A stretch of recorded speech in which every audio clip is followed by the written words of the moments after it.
நான் அமைச்சரிடம் தொல்பொருள் சம்பந்தமான ஒரு வகுப்பெடுக்கிறதுக்கு நான் இந்த சபைக்கு வரல. தொல்பொருள் சட்டத்தை பற்றியோ தொல்பொருளுடைய முக்கியத்துவத்தை பற்றி நாங்களும் தொல்பொருள் சட்டத்தின் ஊடாக இல்ல தொல்பொருள் இந்த நாட்டிலே பாதுகாக்கப்பட வேண்டும் என்று நாங்களும் உங்களோட இணங்குறோம். இதுல புத்திஸ்ட் ஒன்லி இன்ஸ்டிடியூஷன்ன்றது இல்லை என்று சொல்றீங்க.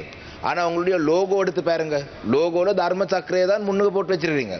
நீங்கள் நாளைக்கு கிராஸையும் போடுங்க, திரிசூலத்தையும் போடுங்க, எல்லா மதங்களையும் நீங்கள் அதில் இணைத்து போடுங்க. அதுக்கு பிறகு it will not be a Buddhist institution. ஆசிரியர்களே, எங்களுடைய மக்களுக்கு மத வழிபாடு எப்படி செய்ய வேண்டும் என்றதை நீங்கள் கற்றுக் கொடுக்க வேண்டிய அவசியம் இல்லை. நான் பேசுறதை வைத்து இப்படி நீங்கள் பேசுறது புலியன்றதெல்லாம் நீங்கள் அதனுடைய பேச்சு சுதந்திரம். அதை பற்றி நீங்கள் விளக்கம் அளிக்கத்தோ இல்லை. குருந்தூர் குளத்திலே மீன் பிடிக்கிறதுக்கு நீங்கள் சொல்றீங்க தொல்பொருளான தடை இல்லைன்னா அங்க அந்த அந்த இடத்துக்கு நீங்க பாருங்க. எங்களுடைய கௌரவ பாராளுமன்ற உறுப்பினர் இருக்கின்றார். உச்சவெளி பிரதேசத்திலே நீண்ட காலத்துக்கு முதல் அமைக்கப்பட்ட விஹாரம் என்று சொல்றீங்க. அதெல்லாம் சட்ட ரீதியாக அமைக்கப்பட்ட விஹார அல்ல. நெல்கல்மல பிரதேசத்தை பற்றி நீங்கள் சொல்றீங்க அது நீண்ட காலமாக இருந்த விஹார என்று. மட்டக்களப்பு மாவட்ட உங்களுடைய அமைச்சர் சுனில் ஹந்துனெட்டி அவர்கள் தலைமை தாங்குற அந்த கூட்டத்திலே அவர்களே சொல்லியிருக்கிறார்கள் இது தொல்பொருள் கட்டல்ல. அந்த நெல்கல்மில என்ற இடத்துல இருக்கிற ஆர்மி கேம்ப்ல இருக்கிற ஆர்மியை சேர்ந்தவர்கள் அதை கட்டினது. அதுல உங்களுடைய தொல்பொருள் திணைக்கள மேல்பார்வை செய்யவும் இல்லை, கல்ச்சரல் அஃபேர்ஸ் மினிஸ்டர் நிதி ஒதுக்கவும் இல்லை.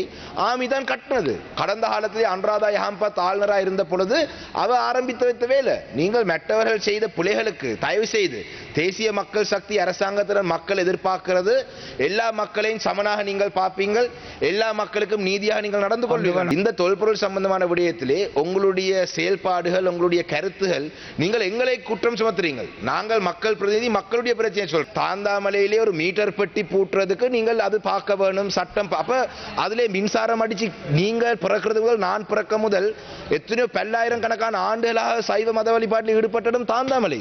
அதிலே மீட்டர் பெட்டியிலே யாருக்கும் கரண்ட் அடிச்சு யாரும் செத்து போனால் நீங்கள் பொறுப்பு. தாந்தாமலை என்ற இடம் கெசட் பண்ணப்படக்கூட இல்லை. මම පුරාවිද්‍යා පනතේ තිබෙන ප්‍රබලතාව ඒ සම්බන්ධව කටයුතු කරන විදිය ප්‍රතිචාර දක්වන විදිය ගැන බොහොම කාරුණිකව ඔබතුමාට කරුණු දැක්ුවේ පුරාවිද්‍යාව හව පනත ගැන පාඩමක් කියා දෙන්න නෙමෙයි. ඒ ප්‍රතිචාරය නැවතත් ඔහොම පැහැදිලි කරන එක තුලම තිබෙන්නේ ඕගොල්ලෝ අපෙන් දුරස් වෙන්න හදන වගේ. එහෙම කරන්න එපා. ප්‍රදත්තනේ මම හිතන්නේ කියන්නේ මේවා ගැන මේ තරම් විවෘත මනසකින් කටයුතු කරන්න බලාපොරොත්තු වෙන අමාත්‍යවරයෙක් හැටියට මේ පනත් කෙටුම්පත්වල සීමාකම් නිසාම පුරාවිද්‍යා පනතත් මධ්‍යම සංස්කෘතික අරමුදල් පනතත් දැනට සංශෝධනය කරන්න කැබිනට් අනුමැතිය ඉල්ලලා තියෙන අමාත්‍යවරයෙක් හැටියට මම බලාපොරොත්තු වෙනවා මේවා ගැටලුවකින් තොරව විසඳන්න. ඒ වගේම දැන් සමහර කරුණු නොමග යවන සුළුයි. දැන් පුරාවිද්‍යා ස්ථානයක කපුරු පත්තු කරන්න එක පිළිබඳව සාකච්ඡාවට ගන්නේ කරු මන්ත්‍රීතුමා. එතන ආගම හරස් කරගන්න අමාරු තැනක් ඒක. ඔබ වගේම අපි සියලු දෙනාටම ඓතිහාසික ස්ථාන ඒවා. ඒ කපුරු පත්තු කිරීම ගැන දැන් අපි සීගිරි අප්සරාවන්ගේ පින්තූර ගන්න ෆ්ලෑෂ් ගන්ස් පාවිච්චි කරන්න දෙන්නේ නැත්තේ ඇයි?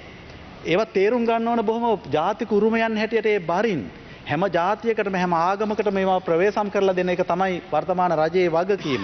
ඒ නිසා මම නැවතත් අවසන් වතාවට ඔබතුමාට යෝජනා කරන්නේ මම ඊටාම විවෘත මනසින් කටයුතු කරමින් ඉන්නවා මේ පිළිබඳව. පුරාවිද්‍යා දෙපාර්තමේන්තුවට උපදෙස් දීලා තියෙන නෙළුගල කරුණාකරලා ඔබතුමාලා විමසලා බලන්න. ඔය අපෙන් අහන ප්‍රශ්නවල ඔය කඩසාප්පු හැදුවේ කොයි කාලෙද අවසර දීලා දෙන්නේ කවුද කියලා හොයලා බලන්න. කාරණිකව එල්ලා සිටින්නේ මේ කටයුත්ත අපි හරියට කරගෙන යනවා. මේ කටයුත්ත හරියට කරගෙන යනවා. පනතේ තියෙන නීති රීති ප්‍රකාරව විතරයි කටයුතු කරන්නේ. ඊටු ටික කටයුතු කරන්නේ අවබෝධයෙන්. ඒ අවබෝධය බාර ගන්න හැමදෙනාම සූදානම් වෙලා හොඳින් කටයුතු කරමු කියලා යෝජනා කරමින් අවසන් කරනවා. බොහොම ස්තුතියි.